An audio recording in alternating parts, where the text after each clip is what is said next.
Welcome to okay legal help. आज हम लोग बात करेंगे इंडियन कॉन्स्टिट्यूशन के बारे में।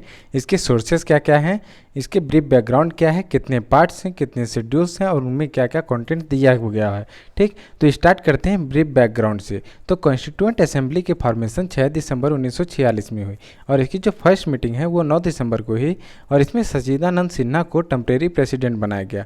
और लेकिन मुस्लिम लीग जो था वो बाइकआउट किया था इस मीटिंग को, क्योंकि इनका सेपरेट स्टेट की डिमांड थी, मतलब दूसरा डोमिनियन चाहते थे। 11 दिसंबर को राजेंद्र प्रसाद को प्रेसिडेंट बनाया गया और एस.सी. मुखर्जी को वाइस चेयरमैन बनाया गया और बी.एन. राय को कॉन्स्टिट्यूशनल लीगल एडवाइज़र बनाया गया। स्टार्टिंग में जब कॉन्स्टिट्यूएंट असेंबली बनी तो 389 मेंबर्स थे, लेकिन पार्टीशन की वजह से 299 मेंबर्स बचे थे। 13 दिसंबर 1946 को जवाहरलाल नेहरू ने ऑब्जेक्टिव रिजोल्यूशन पास किया था, जिसको बाद में प्रियम्बल में इनकॉर्पोरेट किया गया था। 22 जनवरी 1947 को ऑब्जेक्टिव रिजोल्यूशन को अनएनिमसली अडॉप्ट किया गया। 22 जुलाई 1947 को नेशनल फ्लैग को अडॉप्ट किया गया।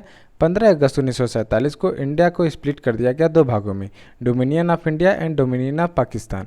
और 29 अगस्त 1947 को ड्राफ्टिंग कमेटी बनी, जिसमें बी.आर. अम्बेडकर को एज ए चेयरमैन अपॉइंट किया गया और 6 मेंबर्स इनके साथ अपॉइंट किए गए।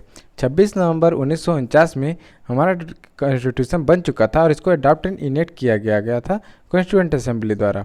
26 जनवरी 1950 में ये इफेक्टिव में आ गया था, केम इनटू फोर्स। ठीक है, अब जब कॉन्स्टिट्यूशन ऑफ इंडिया बना था तो इसमें प्रियम्बल था, 395 आर्टिकल्स थे, ठीक, 8 शेड्यूल्स था, लेकिन फर्दर अमेंडमेंट्स के बाद अब करेंटली 470 आर्टिकल्स हैं और 12 शेड्यूल्स है। और इसको बनाने की जो टाइम लगी थी वो थी 2 साल 11 महीने और 17 दिन। इतने समय लगे थे कॉन्स्टिट्यूशन को बनाने में। और सोर्सेस ऑफ इंडियन कॉन्स्टिट्यूशन क्या है, यहाँ पे कई देशों से उनके संविधान से यहाँ पे कई सारे फीचर्स को लिए गए थे जो हमारे इंडियन कॉन्स्टिट्यूशन में इनकॉर्पोरेट किए गए हैं। जैसे कॉन्स्टिट्यूशन ऑफ यूएसए से लिया गया है फंडामेंटल राइट्स, ठीक, फेडरल स्ट्रक्चर ऑफ गवर्नमेंट, मतलब एक सेंटर होगा और स्टेट में होगा, राज्यों में डिवीजन होगा। इलेक्टोरल कॉलेज क्या होता है, जैसे प्रेसिडेंट को इलेक्ट करना है तो मेंबर्स ऑफ हो गए पार्लियामेंट, लोकसभा राज्यसभा के मेंबर्स ऑफ लेजिस्लेटिव असेंबली, तो दोनों के मेंबर्स को मिल के जो इनका कॉलेज बनता है और प्रेसिडेंट को इलेक्ट करते हैं उसको क्या बोलेंगे, इलेक्टोरल कॉलेज। फॉर एग्जांपल ये था, ठीक, समझने के लिए। अब देखिए independence of judiciary and separation of powers among 3 branches of government. 3 branches of government क्या है, लेजिस्लेटिव, एग्जीक्यूटिव एंड जुडिशरी। ठीक है, अब देखिए जुडिशियल रिव्यू का कॉन्सेप्ट जो कॉन्स्टिट्यूशन वैलिडिटी को चेक करने के काम आता है। फिर president as the supreme commander of the armed forces, ठीक, इक्वल प्रोटेक्शन अंडर लॉ, ये सारे फीचर्स यूएसए से लिए गए थे, यूनाइटेड स्टेट्स ऑफ अमेरिका। अब देखिए ब्रिटिश कॉन्स्टिट्यूशन से क्या क्या लिया गया था, पार्लियामेंट्री फॉर्म ऑफ गवर्नमेंट, सभी का सिंगल सिटीजनशिप होगा। सिंगल सिटीजनशिप मतलब कि सिर्फ इंडिया का होगा, ऐसा नहीं कि इंडिया का होगा और उसके स्टेट का भी सिटीजनशिप होगा, यहाँ पे सिर्फ सिंगल सिटीजनशिप होता है। रूल ऑफ लॉ का कॉन्सेप्ट, रिट्स जो हाई कोर्ट और सुप्रीम कोर्ट के पास है, 5 रिट्स हैं, जैसे writ of mandamus, writ of certiorari, writ of quo warranto. ठीक है, अब देखिए स्पीकर और उसके role, law making procedure established by law, ये कहाँ से लिया गया है, ब्रिटिश कॉन्स्टिट्यूशन से। और यूएसएसआर से मतलब रसिया से क्या क्या लिया गया था उसके कॉन्स्टिट्यूशन से, fundamental duties and constitutionally mandated planning commission. ठीक है, अब कैनेडियन कॉन्स्टिट्यूशन से लिया गया quasi federal form of government. Quasi federal form of government का मतलब है कि जो सेंटर है वो फेडरल स्ट्रक्चर का होगा लेकिन सेंटर के साथ होगा, और जो पावर्स की डिस्ट्रीब्यूशन है वो सेंट्रल गवर्नमेंट और स्टेट गवर्नमेंट में होगी, लेकिन जो रेसिडुअल पावर्स है वो सेंट्रल गवर्नमेंट द्वारा रिटेन किया जाएगा। ठीक है, अब देखिए आगे देखते हैं ईरिश कॉन्स्टिट्यूशन। ईरिश कॉन्स्टिट्यूशन से लिया गया है directive principles of state policy और राज्यसभा मेंबर्स की नॉमिनेशन और प्रेसिडेंट को इलेक्ट करने की मेथड। ठीक है, ईरिश कॉन्स्टिट्यूशन से लिया गया। फ्रेंच कॉन्स्टिट्यूशन से आइडियल्स लिए गए, ideals of liberty, equality and fraternity.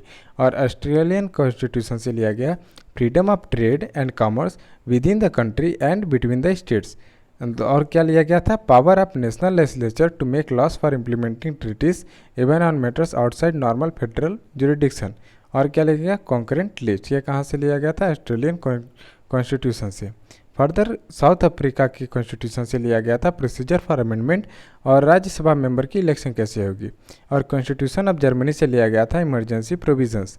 और कॉन्स्टिट्यूशन ऑफ जापान से प्रोसीजर इस्टेब्लिश बाई लॉ, मतलब ड्यू प्रोसेस, यहाँ से लिया गया था जापान से। ठीक है, अब आगे देखते हैं प्रियम्बल में क्या हुआ, we the people of India, मतलब पूरे देश की जनता, इनके बिहाफ पे कॉन्स्टिट्यूएंट असेंबली ने 26 नवंबर 1949 को अडॉप्टेड इनेक्ट किया किसको, कॉन्स्टिट्यूशन ऑफ इंडिया को।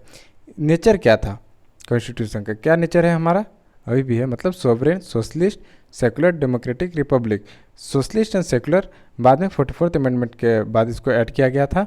अब देखिए हमारा ऑब्जेक्टिव क्या है, जस्टिस 3 एस्पेक्ट में, social, economic and political aspect में, liberty of thought, expression, belief, faith and worship, equality किस चीज़ की, स्टेटस, ठीक, status and of opportunity, and to promote among them all fraternity, fraternity मतलब brotherhood, assuring the dignity of the individual and the unity and integrity of the nation. जैसे पहले unity था, बाद में इंटीग्रिटी भी ऐड हुआ था 44th अमेंडमेंट के बाद। तो ये 3 चीज़ें ऐड हुई थी, सोशलिस्ट एंड सेकुलर और इंटीग्रिटी 44th अमेंडमेंट के बाद। अब देखिए, अब यहाँ पे फर्दर कंटेंट से पहले ये देख लीजिए, जैसे हम लोग कहाँ से बिलोंग करते हैं, एक गांव से बिलोंग करते हैं, फिर म्यूनिसिपल कॉरपोरेशन हो गया, फिर स्टेट आता है, ठीक, म्यूनिसिपल से पहले भी क्या आता है, डिस्ट्रिक्ट आता है, स्टेट आता है, यूनियन आता है, स्टेट और यूनियन में रिलेशंस होते हैं, यूनियन की गवर्नमेंट होती है, स्टेट की गवर्नमेंट होते हैं, इसके अकाउंट्स होते हैं।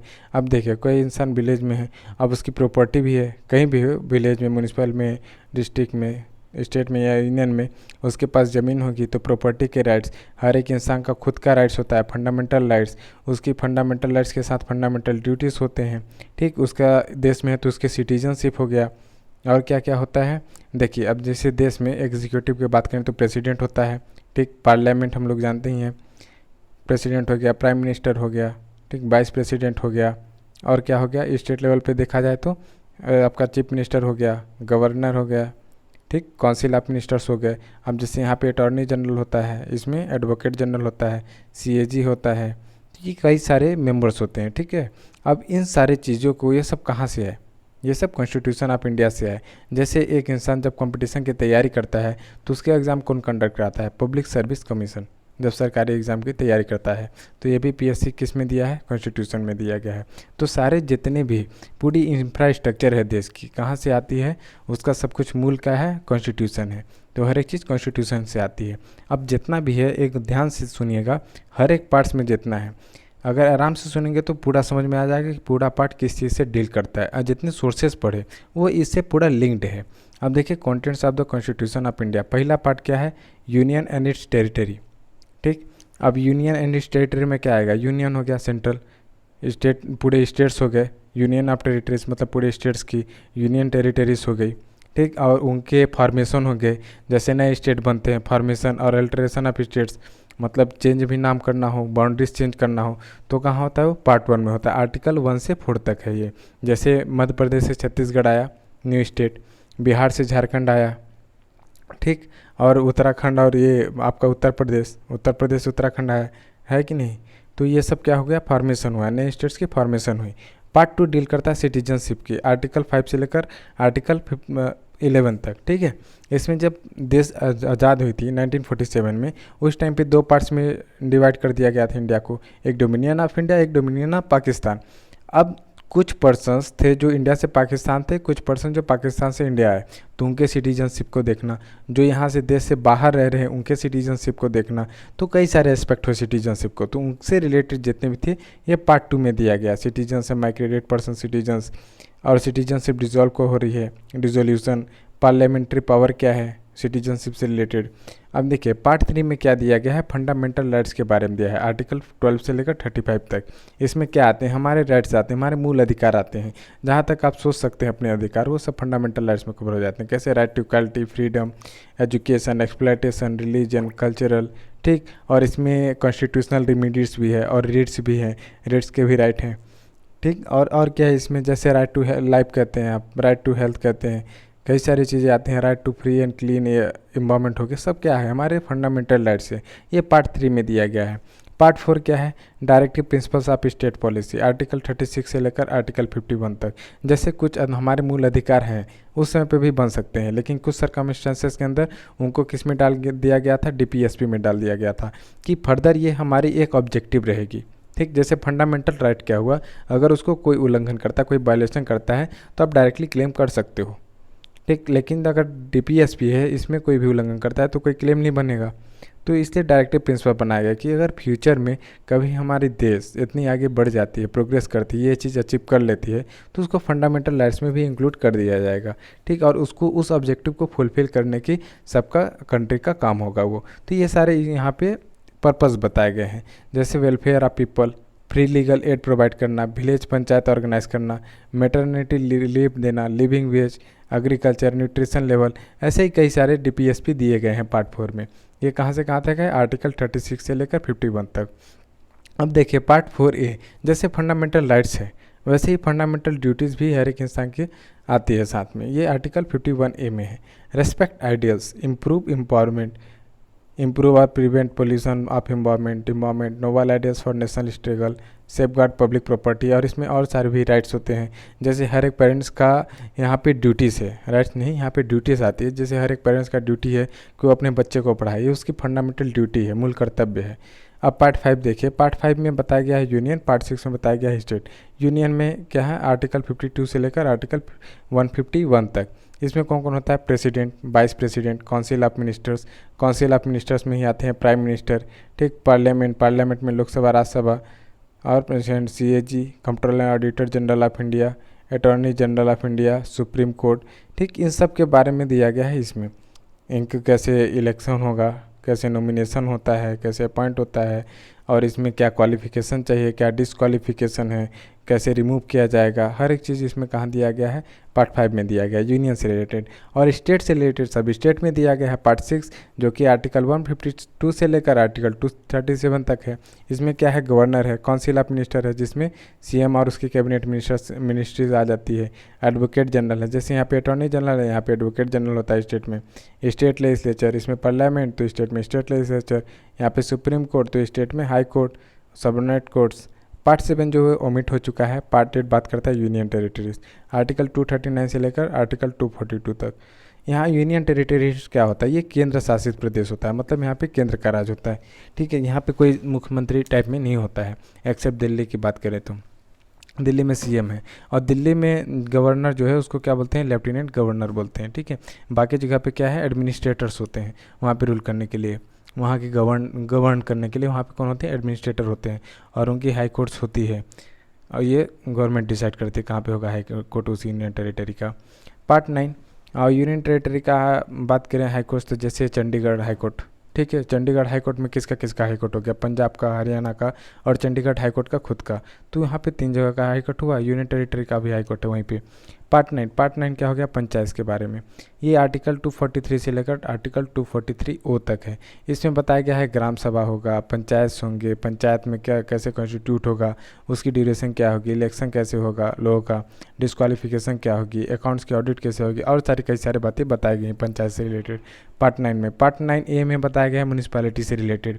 ये आर्टिकल 243P से लेकर आर्टिकल 243Z तक है। इसमें म्यूनिसिपैलिटीज़ के बारे में बताएगी, उसकी कंपोजिशन क्या है, कॉन्स्टिट्यूशन, ड्यूरेशन कितनी होगी, डिस्क्वालिफिकेशन क्या होगा, district planning, metropolitan planning, election उनका, ये सब के बारे में बताया। अब कोऑपरेटिव सोसाइटीज़ का बात किया है पार्ट 9B में।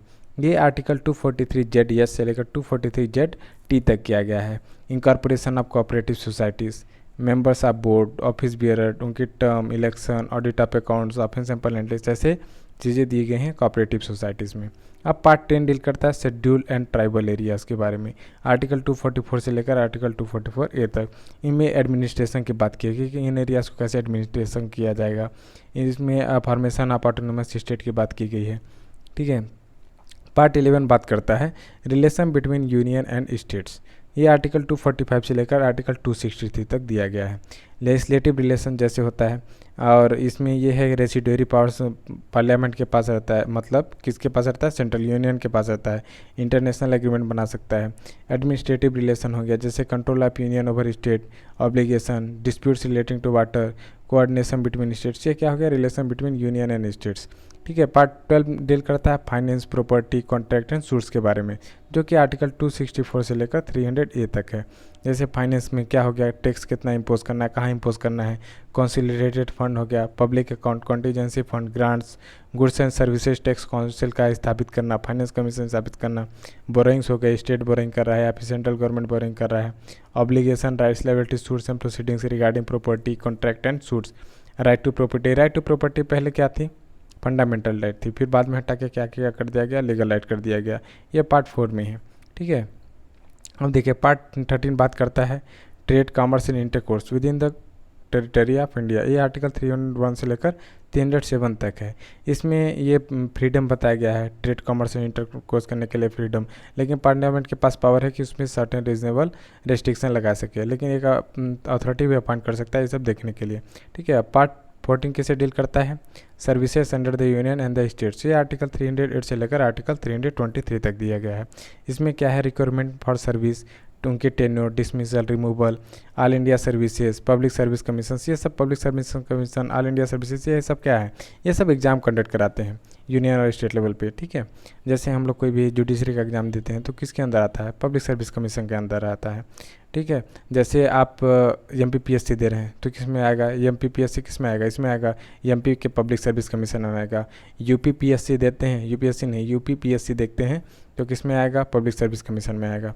तो ये सब क्या है, इसके अंदर आते हैं पार्ट 14 में। पार्ट 14A में क्या है, ट्रिब्यूनल्स के बारे में बताया, आर्टिकल 323A से आर्टिकल 323B तक। इसमें एडमिनिस्ट्रेटिव ट्रिब्यूनल की बात किया है। एडमिनिस्ट्रेटिव ट्रिब्यूनल मतलब क्या है, अगर किसी एडमिनिस्ट्रेशन में कोई प्रॉब्लम होती है, उनके बीच के डिस्प्यूट्स को कौन सुनेगा, एडमिनिस्ट्रेटिव ट्रिब्यूनल, ताकि अच्छे से वहाँ की सिस्टम चल सके। ये कोर्ट कचहरी वाला नहीं है वैसे ही यहाँ पे भी डिस्प्यूट सॉल्व होते हैं, वैसे ही रिजॉल्व होता है, वैसे ही ऑफेंसेस भी होते हैं, पेनल्टीज़ भी होती हैं, पनिशमेंट भी होती है, सब कुछ होती है। लेकिन ये एडमिनिस्ट्रेटिव ट्रिब्यूनल है, जैसे कि किसी डिपार्टमेंट के अंदर है, ठीक, किसी गवर्नमेंट डिपार्टमेंट के अंदर, किसी लोकल अथॉरिटी में कोई एडमिनिस्ट्रेटिव ट्रिब्यूनल है तो सब एडमिनिस्ट्रेटिव ट्रिब्यूनल कहेंगे, ट्रिब्यूनल्स है। तो पार्ट 15 डील करता है इलेक्शन से रिलेटेड, आर्टिकल 323 से लेकर आर्टिकल 329A। अब इसमें देखिए ये है कि इलेक्शन कमीशन होगा, ठीक है, वहाँ पे चीफ इलेक्शन कमिश्नर होता है, इलेक्शन कमिश्नर होता है, रीजनल कमिश्नर होता है। ये इलेक्शन से रिलेटेड जितनी बातें हैं ये कहाँ दी गई हैं, पार्ट 15 में। पार्ट 16 डील करता है special provisions relating to certain classes, मतलब किसी क्लास ऑफ पीपल के लिए, आर्टिकल 330 से लेकर 342A तक। इसमें मतलब seats of reservation of seats for ST SC, ठीक है, representation of Anglo Indian community, national commission for schedule tribe, schedule caste, उनके लिए नेशनल कमीशंस, ये सब कहाँ है, पार्ट 16 में दिया गया है। पार्ट 17 डील करता है ऑफिशियल लैंग्वेज के बारे में। ये आर्टिकल 343 से लेकर आर्टिकल 351 तक दिया गया है कि ऑफिशियल लैंग्वेज क्या होगा, रीजनल लैंग्वेज क्या होगा, लैंग्वेज सुप्रीम कोर्ट की लैंग्वेज क्या होगी, हाई कोर्ट की लैंग्वेज क्या होगी, किस लैंग्वेज में प्रोसीडिंग्स होगी उनकी, ये सब कहाँ दिया है, पार्ट 17 में। पार्ट 18 डील करता है इमरजेंसी प्रोविजन से लेकर, आर्टिकल 352 से लेकर आर्टिकल 360 तक दिया गया है। इसमें यह बात किया जाता है कि इमरजेंसी के लिए प्रोक्लेशन, ठीक है, कॉन्स्टिट्यूशनल मशीनरी फेल हो जाती है उसके लिए इमरजेंसी, फाइनेंशियल इमरजेंसी, तो इस तरीके के इमरजेंसी इसमें दी गए हैं पार्ट 18 में, ठीक है। अब पार्ट 19 में क्या दिया गया है, पार्ट 19 में दिया है मिसलेनियस क्लॉज, ठीक है। इसमें क्या है, आर्टिकल 361 से लेकर आर्टिकल 367 तक। जैसे जो चीज़ पहले नहीं कवर किया जाता वो मिसलेनियस में डाल दिया जाता है, जैसे प्रेसिडेंट, गवर्नर, राज प्रमुख, पार्लियामेंट की प्रोसीडिंग, स्टेट की लेजिस्लेचर की प्रोसीडिंग, इनके प्रोसीडिंग्स को, ठीक है, प्रोटेक्ट करना, ये किस में दिया है, इस सेक्शन में दिया है, इस पार्ट में दिया है। पार्ट 20 डील करता है अमेंडमेंट ऑफ कॉन्स्टिट्यूशन, ये आर्टिकल 368 में दिया गया है, ठीक है। अब देखिए अभी देखा होगा जितना अभी तक 20 तक, इसमें अच्छा 2 पार्ट और है, इसको भी बात कर लेते हैं। पार्ट 21 क्या है, temporary, transitional and special provisions के बारे में। ये क्या है, आर्टिकल 369 से लेकर आर्टिकल 392 तक। इसमें टेम्परेरी पावर्स ऑफ पार्लियामेंट, ठीक है, पार्लियामेंट के टेम्परेरी पावर और स्पेशल प्रोविज़न सर्टेन स्टेट्स के लिए दिया गया है, महाराष्ट्र, नागालैंड, असम, मणिपुर, आंध्र प्रदेश, सिक्किम और कई सारे स्टेट हैं। और प्रेसिडेंट के पावर क्या है, इससे रिलेटेड ये सारी बातें पार्ट 21 में दी गई हैं। पार्ट 22 डील करता है जैसे कोई भी एक्ट होता है तो सबसे पहला सेक्शन क्या होता है, short title, extend and commencement, लेकिन इसमें लास्ट पार्ट में दिया गया पार्ट 22 में, ठीक। शॉर्ट टाइटल क्या है, कॉन्स्टिट्यूशन ऑफ इंडिया, कमेंसमेंट कब है, 26 जनवरी 1950, ऑथोरिटेटिव टेक्स्ट इन हिंदी, ठीक है, तो इसको जितने पहले किस में पास हुआ था, इंग्लिश में, तो इसको ट्रांसलेट किया गया हिंदी में, किसके निगरानी, प्रेसिडेंट की। फिर रिपील्स का हो गया, ठीक है, रिपील्स क्या क्या हुआ, Indian independence act 1947, government of India act 1935, लेकिन जो प्रीवी काउंसिल है, प्रीवी काउंसिल ज्यूरिडिक्शन एक्ट 1949, ये रिपील नहीं हुआ था, ठीक है। तो ये होता है कंप्लीट पार्ट्स आपके कॉन्स्टिट्यूशन ऑफ इंडिया का, इसके बाद शेड्यूल से। अब कंप्लीट पार्ट देखा आपने, अभी सोचिए जो जो आप दिमाग में सोचेंगे वो कई सारे पॉइंट आए होंगे यहाँ पे। जो सोर्सेज बात किए थे उसमें से कई सारे सोर्सेज वाले पॉइंट आए थे। मतलब एक बार अगर अच्छे से देखें, एक बार सोर्सेज को एक जगह पे रख लें और पूरे पार्ट को एक पेज में रख लें, दोनों पेज को कंपेयर करें, आपको बहुत ही जल्दी याद होगा, क्योंकि दोनों पेज को याद करेंगे तो ऑलमोस्ट सिमिलर पॉइंट्स होते हैं, याद करने में आसानी होती है। जैसे किसी चीज़ का नाम पता चल जाता है तो उसके अंदर की डिटेल भी इंसान पढ़ सकता है, ईजी पड़ेगा उसको, एक ईजी अप्रोच पड़ेगा पढ़ने में। अब आगे क्या है शेड्यूल्स के बारे में। अब यहाँ पे पहला शेड्यूल बात करता है the states and the union territories. जैसे इसमें क्या दे, जो शेड्यूल्स हैं इसमें पूरा इनलिस्ट किया गया है हर एक चीज़, जैसे कितने स्टेट हैं, ठीक है, स्टेट का दे दिया पूरा, आंध्र प्रदेश, असम, बिहार, ऐसे करके पूरे जितने भी स्टेट हैं 20 वो सब इसमें दिए गए हैं नीचे तक। और यूनियन टेरिटरीज जितने हैं उनकी लिस्ट दिए गए हैं, जैसे दिल्ली हो गया, अंडमान एंड निकोबार आइलैंड हो गया, लक्षद्वीप हो गया, दादरा एंड नगर हवेली हो गया, इसके नीचे और भी हैं, ठीक है, जैसे दमन एंड दीव, ठीक। तो ऐसे ही दिया गया है ये स्टेट्स एंड यूनियन टेरिटरीज की लिस्ट।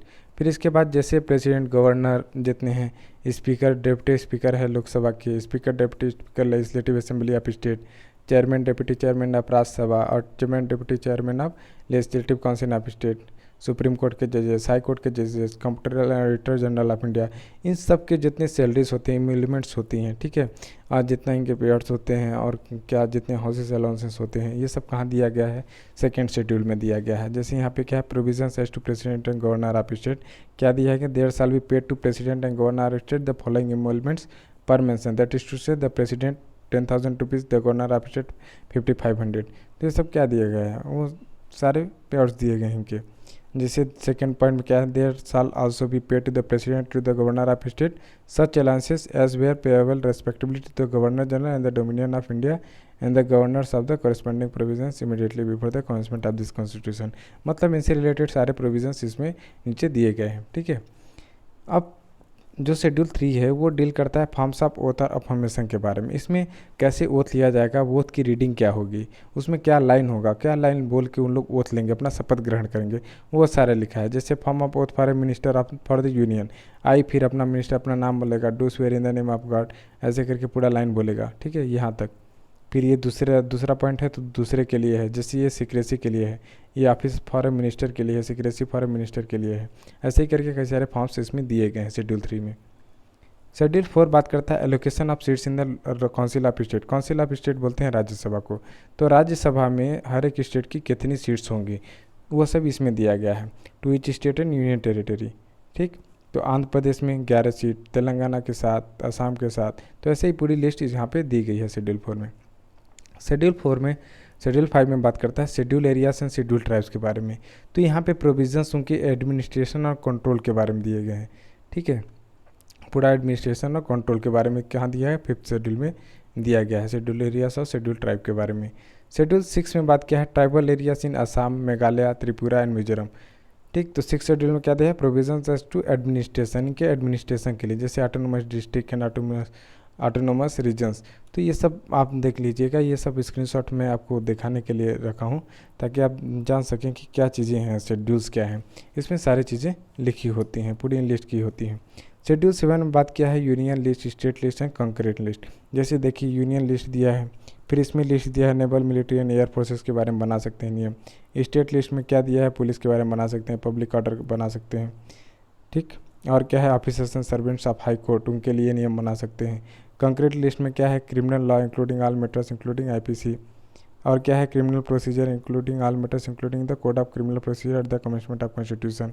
मतलब क्रिमिनल सीआरपीसी से रिलेटेड दोनों स्टेट और यूनियन दोनों बना सकते हैं। तो ये सारे लिस्ट दिए गए हैं, ये स्टेट हो गया, ये यूनियन बना सकती है, और कॉन्करेंट में यूनियन और स्टेट दोनों बना सकती है। और जब कंप्लीट होती है यूनियन और स्टेट में तो यूनियन उस पर रूल करता है, क्योंकि हमारा क्या है, quasi federal form of government है, ठीक है, सेंटर को थोड़ी ज़्यादा पावर्स दी गई है।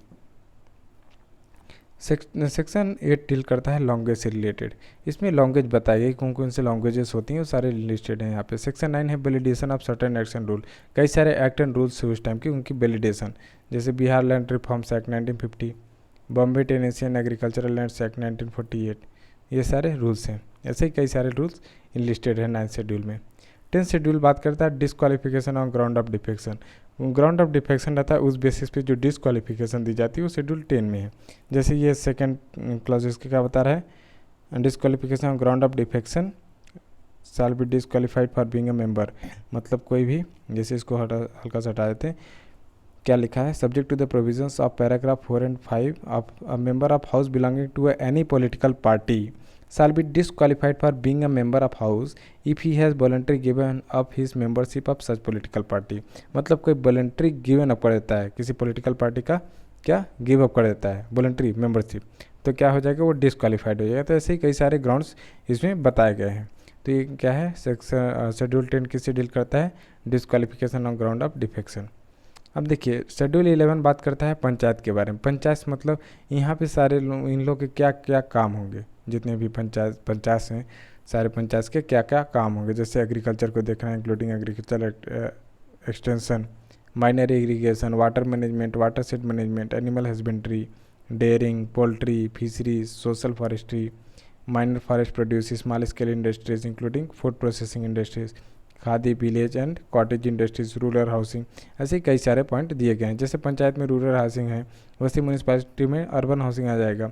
जैसे 12th शेड्यूल में म्यूनिसपैलिटी के बारे में बात किया गया है, urban planning including town planning, regulation of land use and construction of building, planning for economic social development, roads and bridges, water supply for domestic industrial and commercial purposes, public health, sanitation, conservancy and solid waste management, fire services, urban forestry, protection of the environment and promotion of ecological aspect, ऐसे कई सारे point municipalities के काम में दिए गए हैं।